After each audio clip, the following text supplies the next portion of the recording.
ઉપલેટામાં સ્વામિનારાયણના મુખ્ય મંદિર પર શાકોત્સવ કાર્યક્રમ યોજાયો।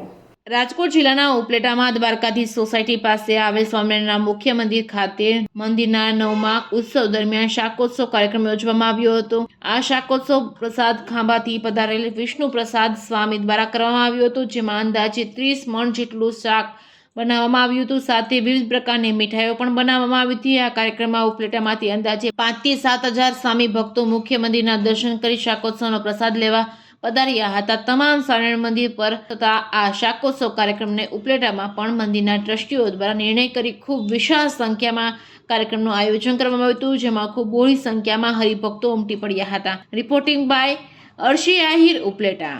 स्वामी महाराजनी जय, स्वामीनारायण भगवाननी जय।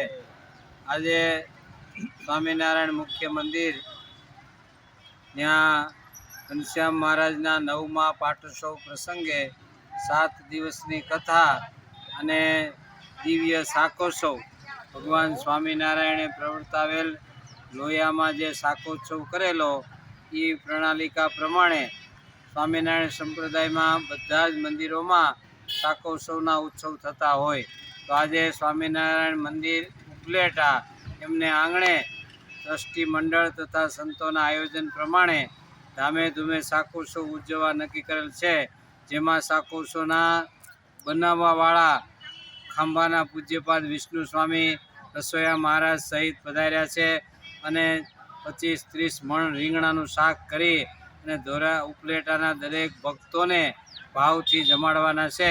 એ પ્રસંગે આ બધું દિવ્ય વાતાવરણ સર્જાઈ ગયું છે।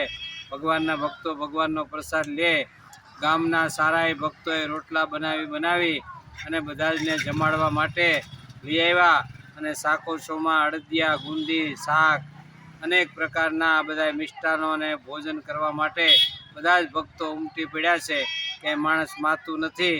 5 થી 6-7 હજાર માણસ શાકોત્સવનો પ્રસાદ લેશે। આ ઉપલેટા સ્વામિનારાયણ મંદિર એમનું આયોજન કરવામાં આવેલ છે।